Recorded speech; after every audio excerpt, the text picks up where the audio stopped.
Hi folks, welcome back to Underdog Science, where I make science obtainable and understandable for students. Welcome back to another video in my general biology playlist, and today I would like to dive into Chapter 2, the Chemistry of Life Part 1. The Chemistry of Life Part 2 will be about macromolecules. I did not want to put these two together because there is already enough to talk about the chemistry of biology, and I didn't want to put macromolecules in here as well. So part 2 of chapter 2 will be next video. And you might be asking yourself, well, Kylan, why is it so important that we talk about chemistry? You know, at the end of the day, this is a general biology playlist, not a chemistry playlist. Well, we need to know a little bit about chemistry because chemistry is what helps make living things, right? Chemistry is the study of really molecules and how different chemical substances interact with one another. And that's really important because in any living system, they have chemical reactions happening in them. And we need to understand how chemistry relates to biology. So that will be the focus of today's video. So the agenda today, I would like to talk a little bit about atoms. What is an atom and why are they important to know its components? I would like then to transition to the periodic table of elements. You're going to come to find out later in the video that an element is a substance that cannot be broken down past its atoms. So gold, for example, is just a bunch of little gold atoms smushed together. And then I would like to transition to chemical bonding and what are some different types of chemical bonds that we should be familiar with. And then our last bit of content that I would like to talk about are the 4 properties of water that make water essential for life. And then, of course, we will end the video with some check your understanding questions. So without further ado, let's jump into the chemistry of life. So I said first I wanted to talk about atoms. So let's talk about an atom. What is an atom? Oops. An atom is the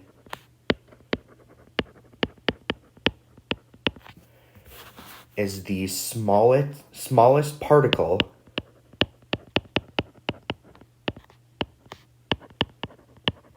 that contains matter. And matter is anything that has mass. So we are going to talk about what parts of an atom give it its mass. Okay, so let's read the figure 2.2 description here. Atoms are made up of protons. They're in red. Neutrons are in yellow. However, I'm going to color them green because yellow looks kind of bad when writing with it. Atoms are made up of protons and neutrons located within the nucleus. You might have heard that word before. Our cell has a nucleus that contains its DNA and genetic material. But they also have electrons surrounding the nucleus. So let's talk about these subatomic particles. Okay? And let's start with protons. So in red, what are protons? Protons are positively charged, and you can see the little plus sign here and the little red spheres. They are positively charged subatomic particles. Subatomic means really small. So you might be thinking to yourself, well, an atom is already really small, right? They're microscopic. We can't see them without a specific type of microscope. Subatomic means that these particles are even smaller than an atom, which should make sense. For something to make up something else, it needs to be smaller, right? Just like how a cell in our body needs to be smaller than the tissue it makes up, and how the tissue needs to be smaller than an organ, and how an organ needs to be smaller than the entire organ system, right? So small things make up large things. So it is a positively charged subatomic particle. I remember it by P and P. Protons, P, are positively charged, P. Protons are positively charged, P. P and P. Great. So let's move on to neutrons. So like I said, I'm going to do neutrons in green here. You can see that neutrons don't have a positive or a negative sign in it, or a plus or a minus. So what does that mean? That means they are neutral. Neutrons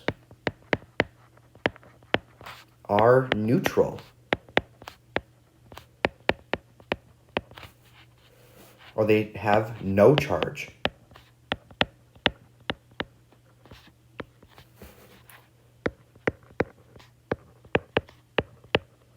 Subatomic particles. A way that I remember this is N in N. Neutrons are neutral, which means they carry no charge. Okay? So the figure description said that protons and neutrons make up the nucleus of an atom. So in pink here, let's jot down a few points.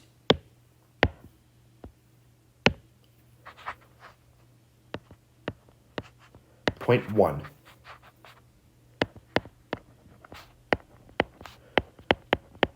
The nucleus of any atom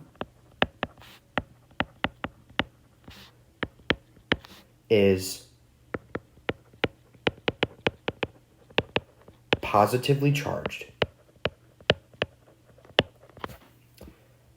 Why is that? Well, because in the nucleus of any atom, we only have protons and neutrons. So if you have a positive charge subatomic particle and you have a no charge subatomic particle, then what's going to be the overall charge of a nucleus? It is going to be positive. That's really important. 2, protons and neutrons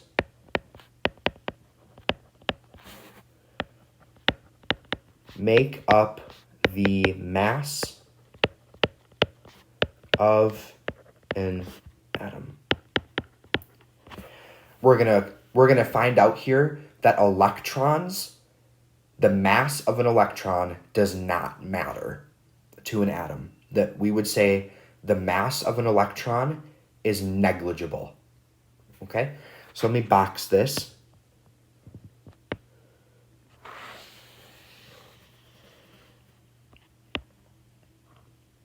So these are 2 key points that I wanted to talk about.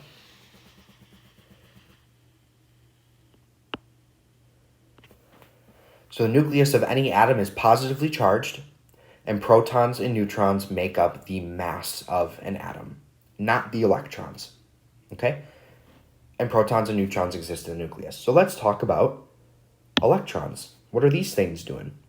You can see that they have a little negative sign in them and little spheres. So electrons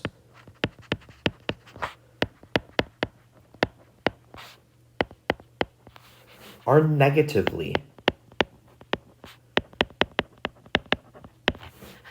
charged subatomic particles.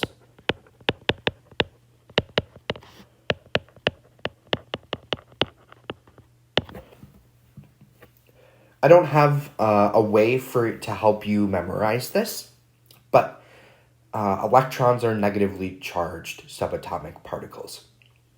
Okay, so what's so special about electrons, right? So we talked about a couple of points that are special about protons and neutrons, but let's talk about why electrons are important. Number 1.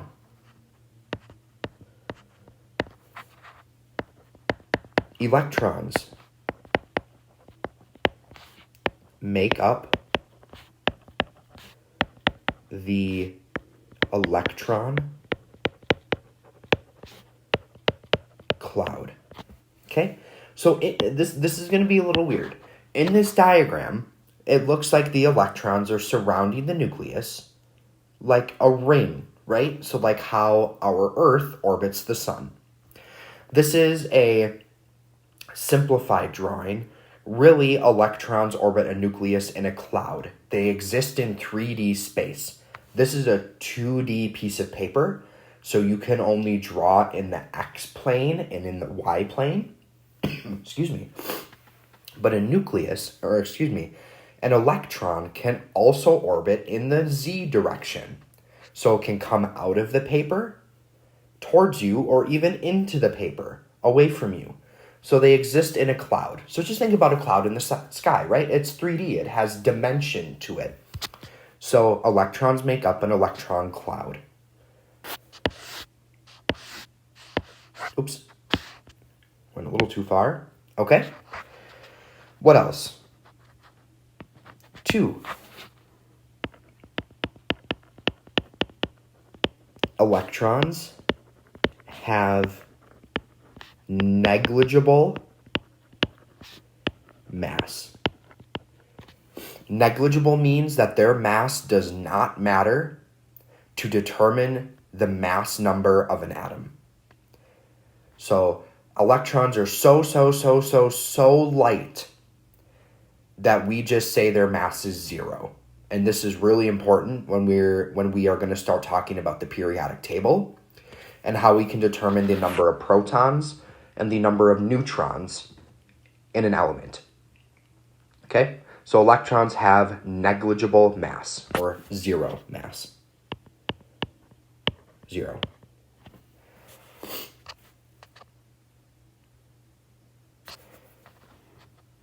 Number 3. Electrons are attracted to the nucleus of an atom. How do you think they're attracted to the nucleus of an atom? Well, maybe you learned in younger grades, or maybe you just know that positively charged things and negatively charged things attract one another. That's how magnets work. So in an atom, the electrons are pulled in just a little bit by the nucleus because the nucleus is positively charged due to the protons. So this is an important thing. Electrons are attracted to the nucleus of an atom. Positive and negative things attract. And the last thing, electrons are involved in chemical bonding. This is where all of the action happens, is with electrons. We can do some pretty cool things with neutrons and protons. However, in the scope of this video, we're going to see that electrons are the main subatomic particles involved in chemical bonding. Okay, so that's an atom. It has some protons, has some neutrons, has a positively charged nucleus, and those make up its mass. And it also has some electrons that don't have any mass and that are in a cloud. They kind of just like zoom it around out there in 3 dimensions, and they're involved in chemical bonding and some other stuff. Okay, so let's take a look at how we can use this information, this knowledge, and the periodic table to talk about some elements. So here is the periodic table of elements.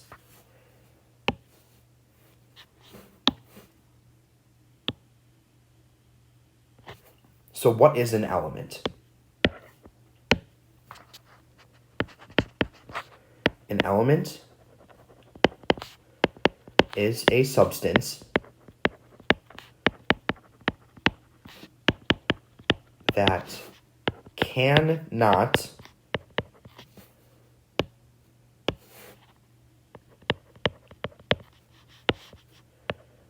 be broken down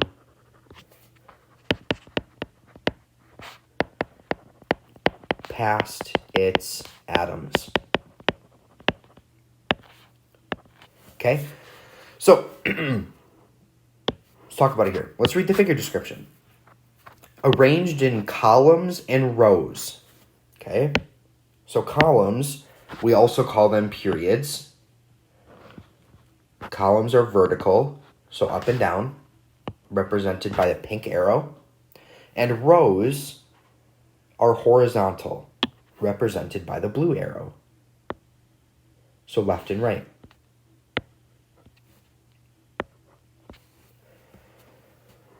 We also call them periods and groups. So a group is a row, a period is a column. So you might want to make that note. Okay?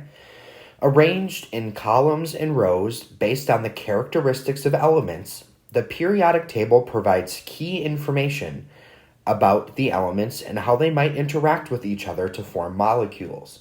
So a molecule is the interaction of two or more elements. Most periodic tables provide a key or a legend to the information they contain. Okay? So let's talk about what these elements are and what the periodic table tells us. Okay, so we know an element is a substance that cannot be broken down past its atoms.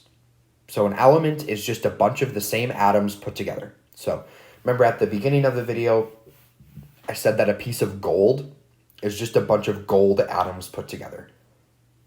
That's it. Okay, so let's take a look at this hydrogen example down here in the bottom of the figure. Here, we have our atomic number.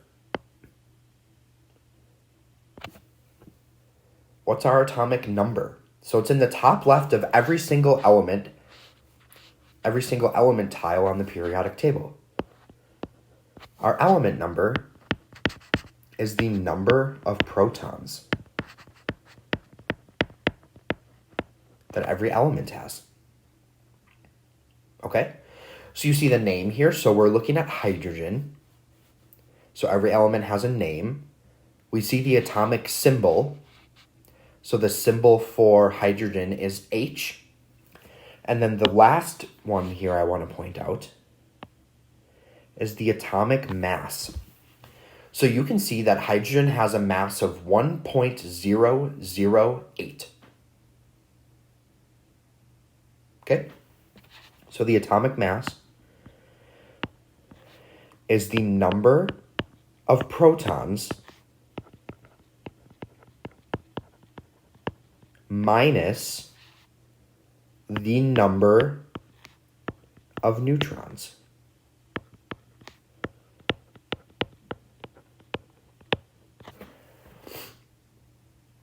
So the number of protons minus the number of neutrons will give us our atomic mass, or we can also call this mass number.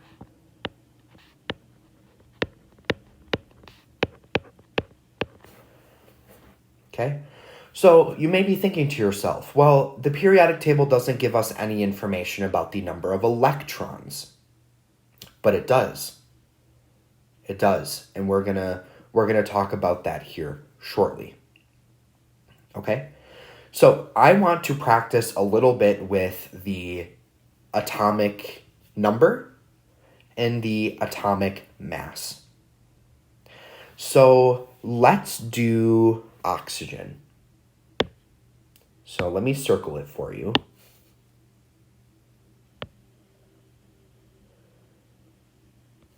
Oxygen is right there, okay? And let me write it down here for you. Oops. Oh, I just erased all that. There we go. So let me make my little card.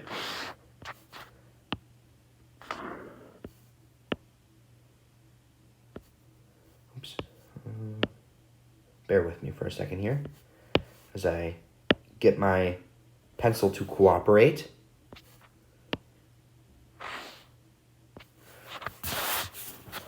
Okay, so here is my little atomic number card. So let's do oxygen. O. We saw that oxygen had the, let me get rid of that. Oxygen had the number 8 in the top left. And it has a mass of 16.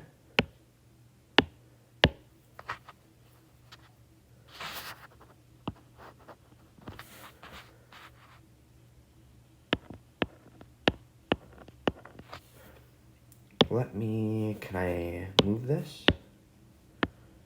Let me move this up. Let me get rid of this because I need to put 16.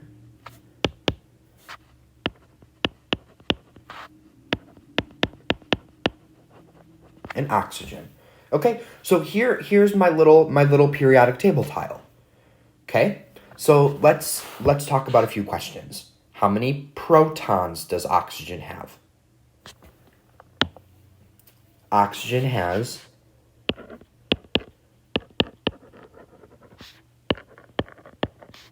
8 protons.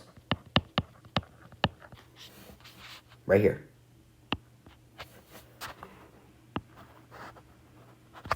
That's going to tell us the number of protons that an element has. What's the mass number of oxygen? The mass number is 16. Right here. Or the atomic mass. So how many neutrons does oxygen have? So remember the number of neutrons. So atomic mass, AM, equals number of protons. I'm going to put number of P minus the number of neutrons, N. Okay, so if we rearrange this equation, the number of neutrons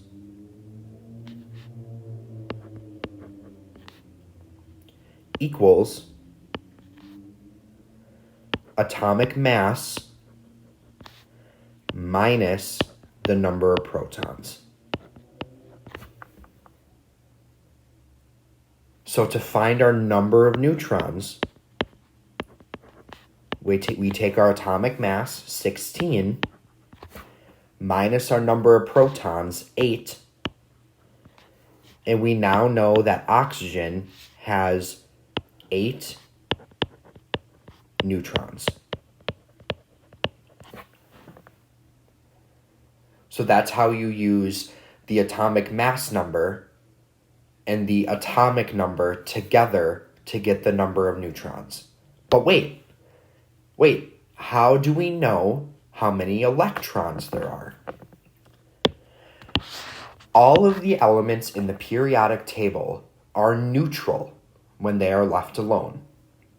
So they have no charge. They have no net negative charge or a net positive charge. So if oxygen has 8 protons,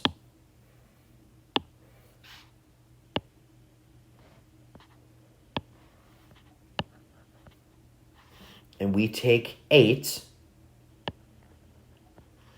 and we want to make 0 for no charge, what do we need to have to balance out the 8 positive charges? We need to add 8 negative charges. Or subtract 8. Therefore, we have 8 electrons. This is the symbol for electrons. So the number of electrons in an atom or in an element will be equal to the number of protons. So the number of electrons will be equal to the number of protons. Okay, so that's the periodic table. I mean, a few other things about the periodic table is you can see some different shadings happening in this periodic table. As you can see, all the things shaded in yellow are metals. We have this staircase over here in purple or in pink.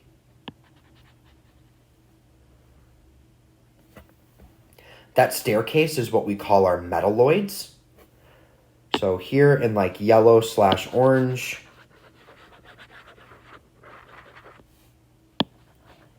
these are our metals. In the pink, we have our metalloids. And on our greenish blue, we have our nonmetals. This is going to become important in our next section when we start talking about chemical bonding. So orange, we have metals. Pink, we have metalloids. In green, we have our nonmetals. Okay, if the periodic table still is a little iffy, a little blurry for you, go back and rewatch this part of the video. But I am going to move on to our third topic here in the lecture on our video about chemical bonding. So in this part, we are going to look at 3 different types of chemical bonds and what makes them unique. So let's go ahead and get started. So chemical bonding. As you can see here, we are talking about the electrons, right? So remember the cloud I was talking about, the rings? As you can see, this diagram is showing 4 different steps in chemical bonding, okay? As you can see, I also brought along our handy-dandy periodic table for a couple of things. This is a very, very specific type of bond. This is what we call an ionic bond. Ionic bond.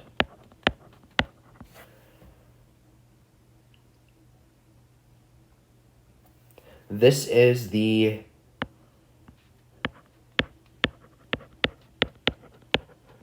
taking of electrons. So this bond is described by the taking of electrons. So as you can see here, we have Na, that's sodium, and we have Cl, that's chlorine.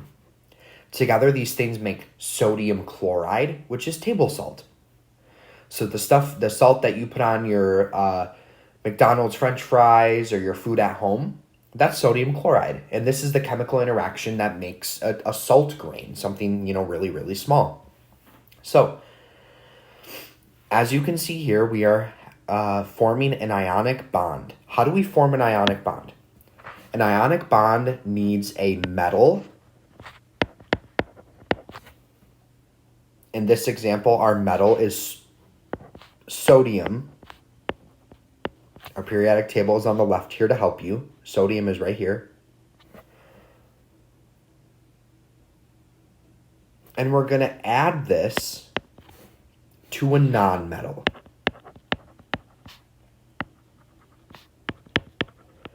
So our only other element in this example is chlorine.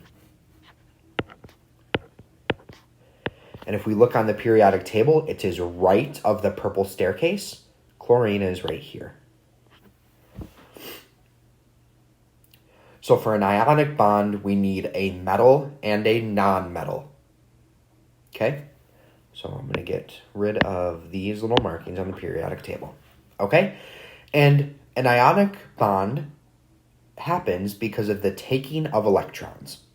So how does an element just take an electron from something?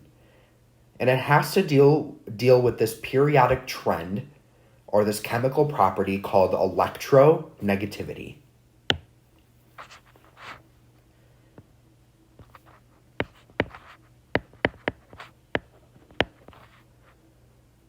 So atoms take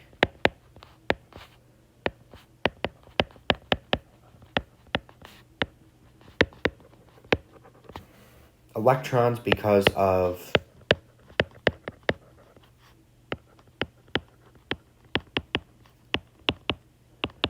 electronegativity and to fill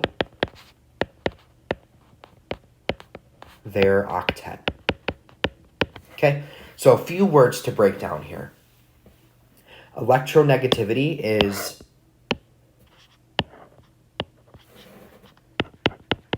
how bad an atom wants electrons.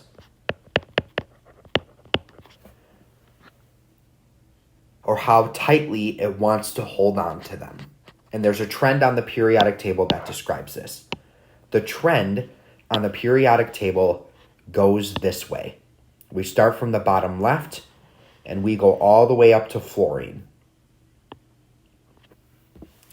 Fluorine is our most electronegative atom, which means it wants to hold on to electrons and it wants to gain electrons very, very badly. Okay? It holds on to them super, super tight, and it wants to take them. It's like a bully in school. It's going to take your lunch money. Okay? So as you can see, chlorine, which is right under fluorine, is also very, very electronegative. But sodium, which is all the way over here on the left side of the periodic table, is not very electronegative. So chlorine is going to take an atom or take an electron from a sodium atom. Okay? So that's electronegativity, and we can see that process happening right here. Chlorine is taking an electron from sodium. What's this octet word? Octet. What does octo mean? Octo means 8. 8 electrons in outer shell. Oops. Scroll down here.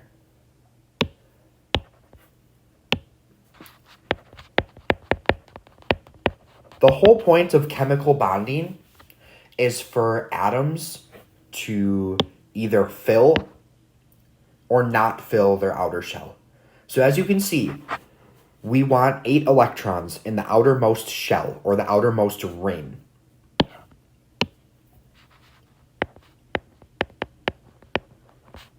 Okay? So let's take a look at this. So when chlorine grabs this electron, let's count the number of electrons in its outer shell. 1. Oops, let's use a different color. Blue. 1, 2, 3, 4, 5, 6,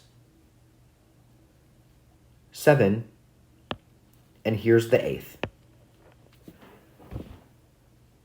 So chlorine is not only taking this electron because it wants to, because it's very electronegative, but because if it takes the electron from sodium, then it will have 8 electrons in its octet, and it will be happy.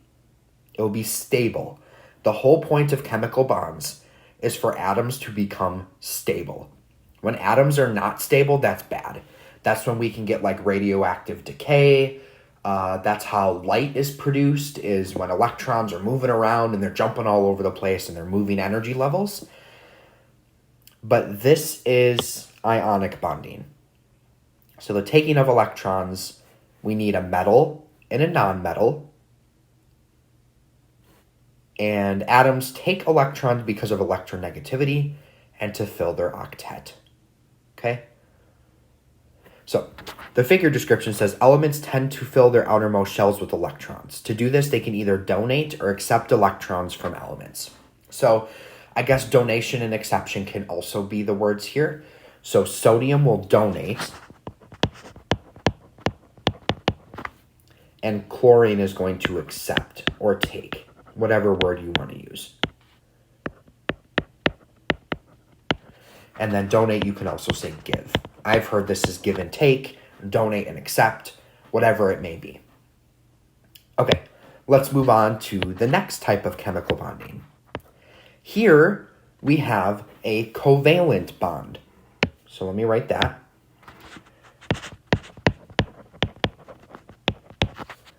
Covalent bond.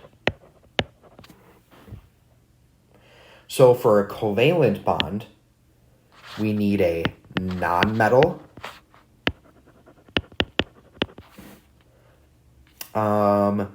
let's take this water molecule over here. So this is water, also known as H2O. So we need a nonmetal, oxygen, right here, right here over on our periodic table, plus another nonmetal. So covalent bond, are described by two nonmetals interacting. Here we have hydrogen. Hydrogen is all the way on the other side of the periodic table, but it's still shaded in green. Therefore, it's a nonmetal. So a nonmetal plus a nonmetal. This is the sharing of electrons.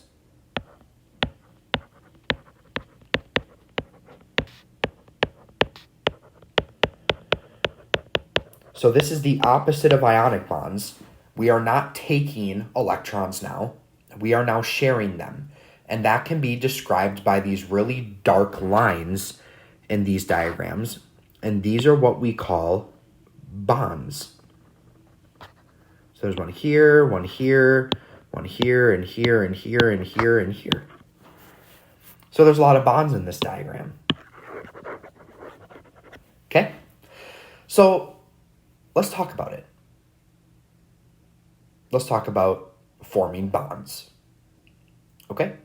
So we have a nonmetal and a nonmetal, and they're going to share their electrons.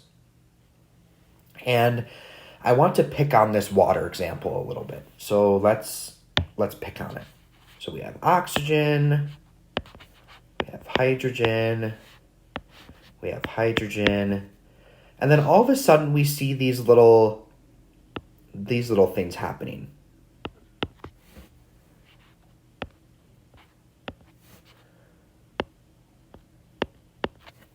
Okay? What are these things? And to explore what these things are, we again need to talk about the trend electronegativity. Do you remember our electronegativity trend on the periodic table? What does it look like? So remember, it starts from the bottom left and goes all the way to fluorine. So fluorine is our most electronegative atom. Look at where oxygen is. Oxygen is right next to fluorine. So oxygen must be pretty electronegative. So what does that mean in the example of water? That means that oxygen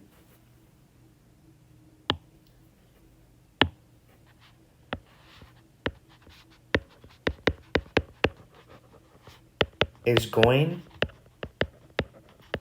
to want the electrons more. That means the electrons are going to spend more of their time near oxygen. So they're being shared. They're not being taken. They're still being shared. However, since oxygen is more electronegative, the oxygen is going to want the electrons more. The electrons are going to spend more time near oxygen. So the opposite is true for hydrogen. Electrons spend less time near hydrogen. So these things are called partial positives, and partial negatives. Right? So if electrons, a negatively charged thing, subatomic particle, spend more of their time near oxygen, oxygen is going to carry a little bit of a negative charge on it now because there's more electrons by it. But if the electrons spend a little less time near hydrogen, now the hydrogens are going to have these partial positives on it. The formation of these partial positives and partial negatives is what we call a polar molecule.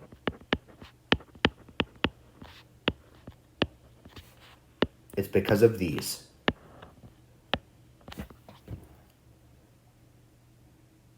Okay? So we call these polar covalent bonds, or we call them a polar molecule. You have probably heard before that water is a polar molecule. It's because of electronegativity. So if we go back up here, so we know that water is polar. What about this CH4? A carbon, a hydrogen, a hydrogen, a hydrogen, and a hydrogen. We call this methane. Methane, you can see, is nonpolar because there's not really a electronegative atom that is dominating the scene. I mean, carbon's a little bit electronegative, but it doesn't provide a strong enough pull to gather all of the electrons by it. So carbon and hydrogen are actually sharing their electrons in this example. Okay? What I really wanted you to take away from this is that covalent bonds are sharing of electrons. They need a nonmetal and a nonmetal, and that it all depends on this electronegativity trend on our periodic table, which we have talked about twice now. And that makes partial positives and partial negatives, which when we have these things, when there's an imbalance in the electron clouds, when electrons like to spend their time closer to something, closer to a specific atom, or a specific element, then we have a polar molecule.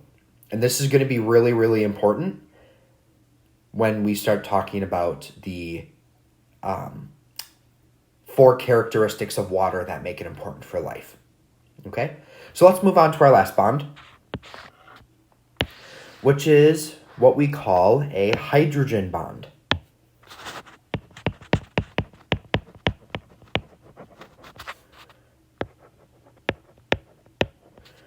This bond is weak, but very important.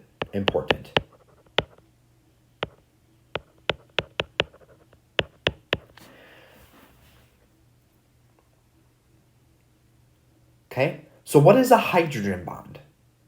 So, hydrogen bonding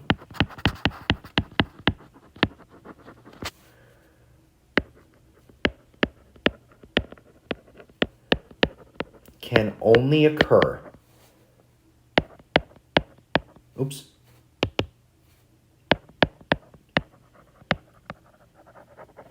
between hydrogen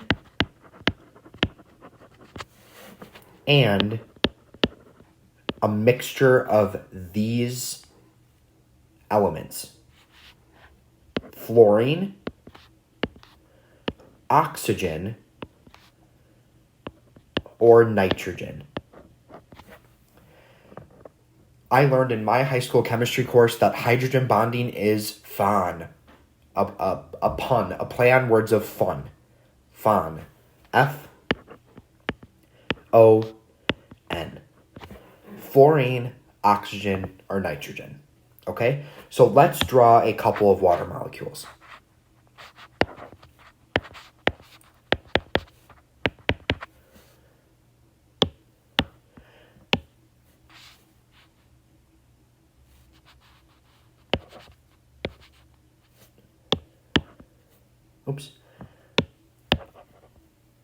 Draw them up here then.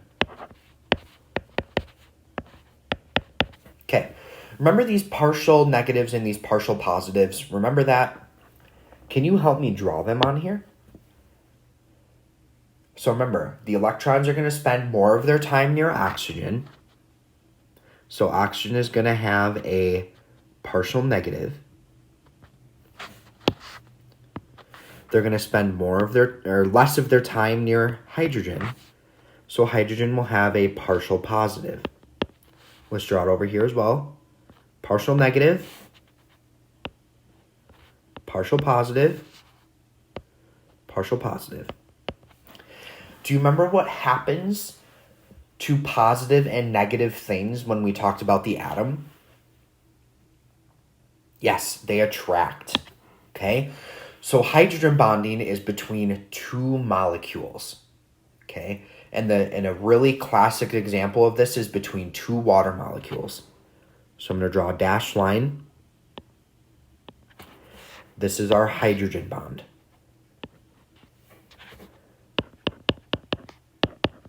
hydrogen bonds form because of polar molecules, meaning partial positives and partial negatives. Okay, so a hydrogen bond is a bond between a hydrogen on one molecule and a fluorine, an oxygen, or a nitrogen of another molecule. Okay, we are going to talk about why this bond is very, very important when we talk about the characteristics, the 4 characteristics of water that make it important for life.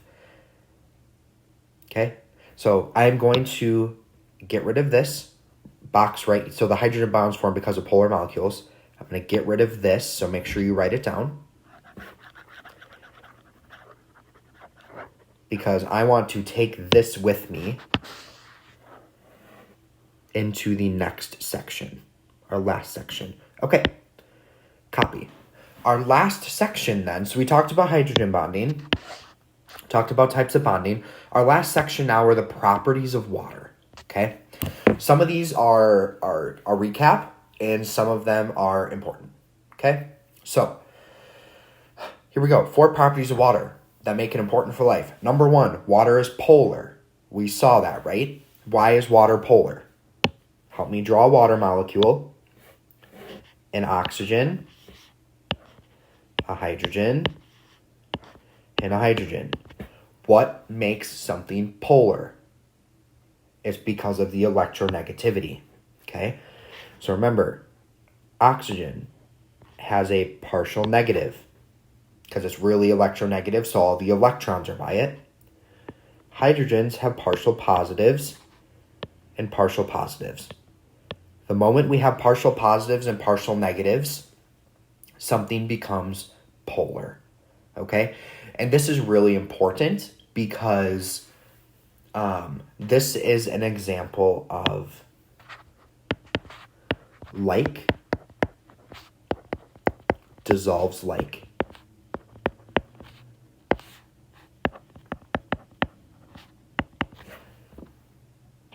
This is an example of why oil does not dissolve in water. Water is polar, so a like molecule will dissolve a like molecule. So if oil does not dissolve in water, does that mean oil is polar or nonpolar? Oil is nonpolar. Oil hates water, therefore it will not mix. And that's what this caption says. As this microscopic image of oil and water show, oil is a non-polar compound and hence will not dissolve in water. Oil and water do not mix. This is really important because water should only mix with very specific things, and we will see that in another example. So water is polar. We've talked enough about that, so let's move on. Water stabilizes temperature, okay? There's a couple of key points that I want to talk about here. Number 1, water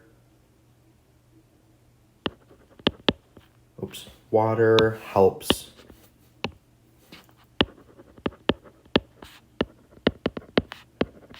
evaporative cooling. Okay? So what's evaporative cooling? Let's say you step outside and it's really warm, right? What do you start to do? You sweat. Okay? So sweat, you can see the water forming on your skin. You can see the sweat forming on your skin. And what that does is the water on your skin actually takes some heat from your body and brings it into the water molecules. So it's actually taking heat from your body and bringing it to the surface. And that's what helps cool you off, right? Same thing with a dog. Dogs don't sweat, they pant, right? So their tongue is out. And when their tongue is out, water is taking heat from their tongue and from their mouth and cooling them off that way. So that's evaporative cooling. Water can hold a lot of heat, so that's really important. And 2, ice, which is the solid form of water, is less dense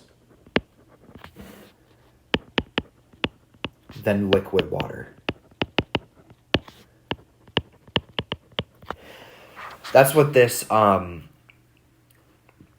diagram is showing. This picture is any other molecule, when something goes from the liquid to the solid state, it becomes more dense and it will sink. However, ice is a very, very special exception, and it's because of how water molecules interact with each other. And this makes the solid form of water, so ice, less dense than the liquid state of water.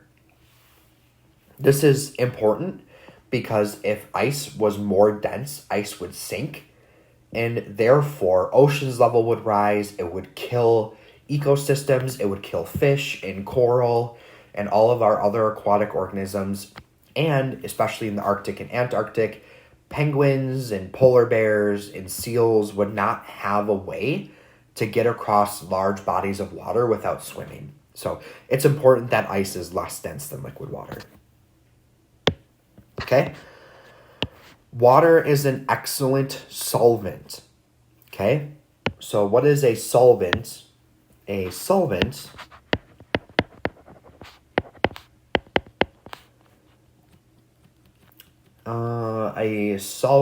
will, how do I want to describe this? A solvent will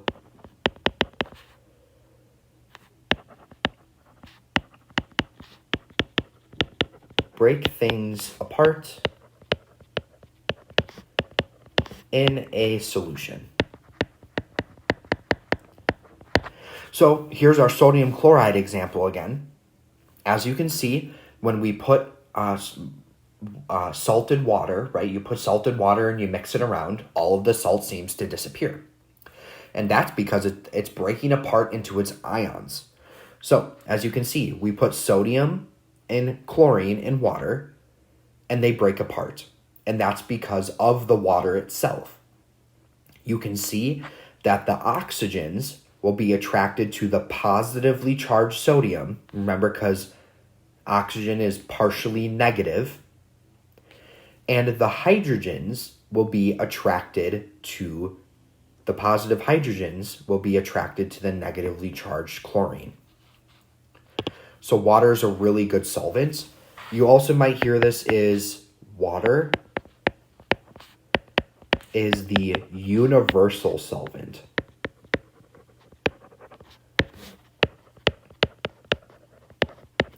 When we put things in water and they break apart into ions, that's really, really important when doing research. So water is a universal solvent. It's pretty cool, and it's because of, again, polarity. Okay, you can see this diagram up here.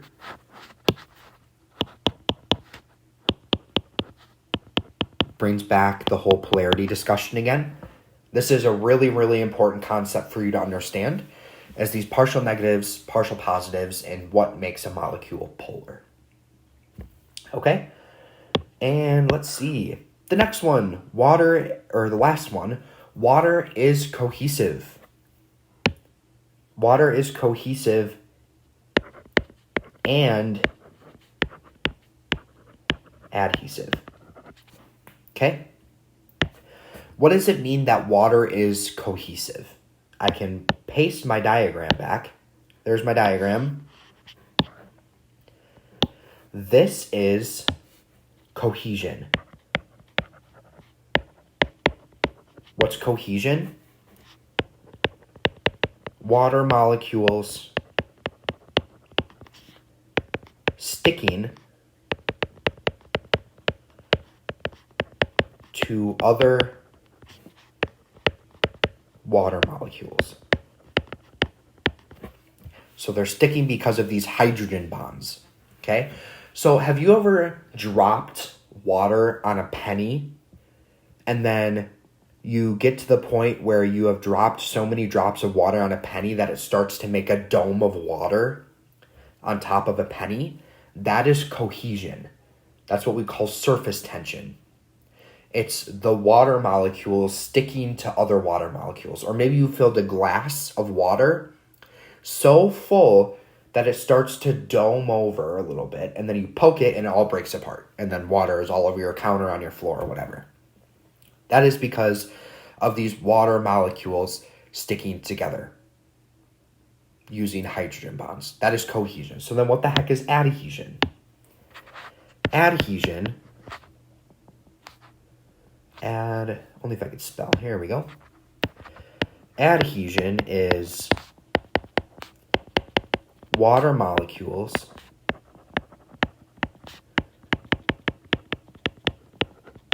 sticking to other molecules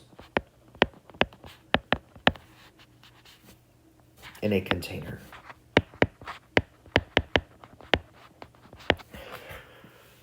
So this adhesion and cohesion together make up a term that is really important, especially in plants,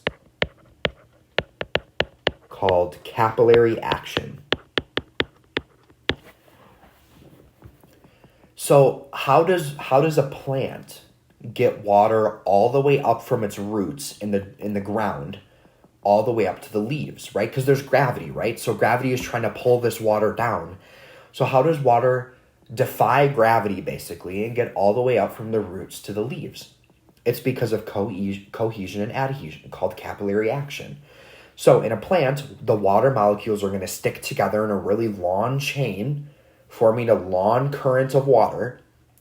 And then adhesion, the water molecules are going to stick to the sides of like the trunk or the leaves or the stems or whatever. And it's going to kind of crawl up against gravity. And it's all because of this hydrogen bonding. So this is really, really important. And as this picture says, it says the weight of a needle on top of the water pulls the surface tension downward. At the same time, the surface tension of the water is pulling up, suspending the needle on the surface of the water and keeping it from sinking. Notice the indentation of water around the needle. So this is why, so the needle's floating on water, cool. But this is also why you see little water bugs that can walk on water, right? So like you spend a night at your family's lake house or whatever, you're on vacation, you see these little water bugs walking around there, zooming around in the water. It's because of cohesion. It's because of surface tension. And also, like, the bugs are really, really light, so they don't break the surface tension, so they're able to walk on water. That's really cool. We can't do that because our weight overcomes the force of surface tension. So we can't do that. So those are the 4 characteristics of water that make it universal and that make it really important for life. So that was all of the content that I have. So let's do a few check your understanding questions. So we are going to do 2, 3, 4, and 5. And then 12, 13, and 14 are really good ways to check your understanding. And I believe I have talked about, yes, I have talked about all of these in the video here. Yeah, I've talked about all of these in the video. So I'll go ahead, pause the video, work on these, and I'll see you back in just a second. Okay, welcome back. So, number 2, magnesium has an atomic number of 12. Okay, so magnesium, 12. Okay. Which of the following statements is true about a neutral magnesium atom? Okay, it has 12 protons, 12 electrons, and 12 neutrons. Okay, do you remember how to determine how many neutrons? So we need to go find magnesium on a periodic table. Magnesium, I need the big one. Magnesium has atomic mass of 24.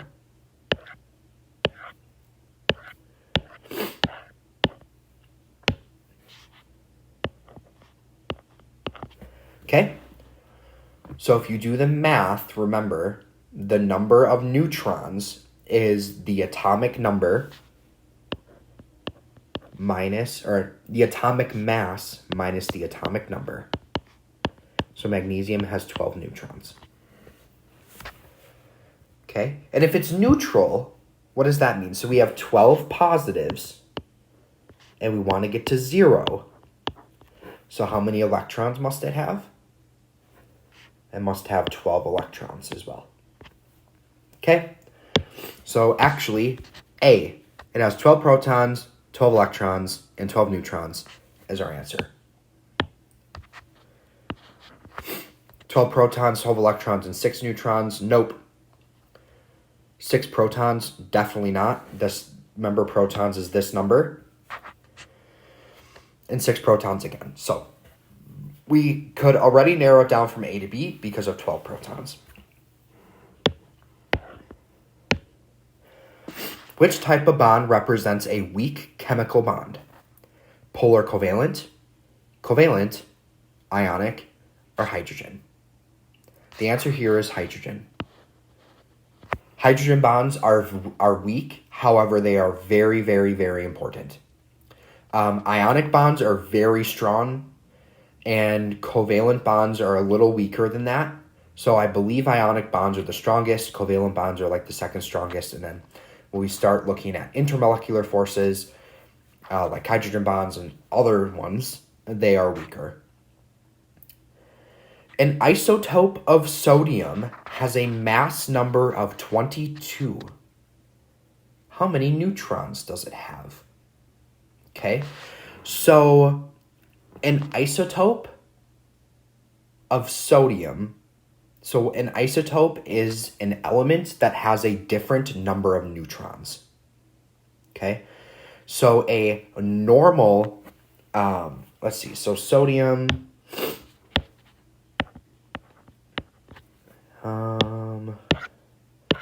back up to our periodic table. So sodium has a mass number of 11 and 23.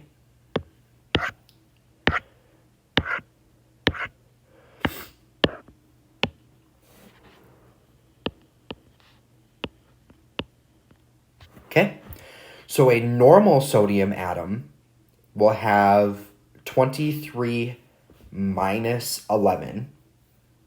So 23 minus 11 will give us 12. So a normal sodium atom has 12 neutrons.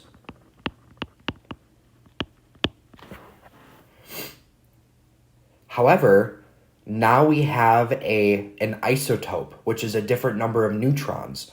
So if we change the number of neutrons, we are also changing the mass. So as you can see now, the mass number of sodium is now 22 and not 23. Okay, we still have 11 protons. So now how many neutrons does this sodium atom have? The isotope of sodium. Yep, and now it will have 11 or 22 minus 11 equals 11 neutrons. So now this isotope of sodium will have 11 neutrons. So that's just an isotope. We didn't talk about that in our content. However, an isotope just changes the number of neutrons. And we did. We went from 12 neutrons to 11 neutrons. So a change. All right, and last question here. Which of the following statements is not true? Water is polar. That's true. Water stabilizes temperature. Remember, we talked about evaporative cooling, so that's true. Water is essential for life. Well, I hope you drink water every day. Water is essential for life. That is true. And water is the most abundant atom in Earth's atmosphere. That is not true, so that is our answer. The most abundant atom in Earth's atmosphere, the most abundant element is the gas nitrogen. So nitrogen is the most abundant atom in Earth's atmosphere. Okay, so those are our check your understanding questions, 12 through 14. Why are hydrogen bonds and van der Waals interactions necessary for cells? You can get rid of this van der Waals interactions part. We did not talk about those. That's just what describes the partial positives and partial negatives. But why are hydrogen bonds necessary for cells? Sorry, I should not erase that whole thing. Okay. Why can some insects walk on water? We actually talked about that one. And explain why water is an excellent solvent. Okay? So thank you, folks, for watching this general biology video on the chemistry of life. I appreciate it. And in our next video, we are going to talk about the 4 macromolecules, or the 4 large biological molecules. All right. This is Underdog Science signing off, and we will see you next time.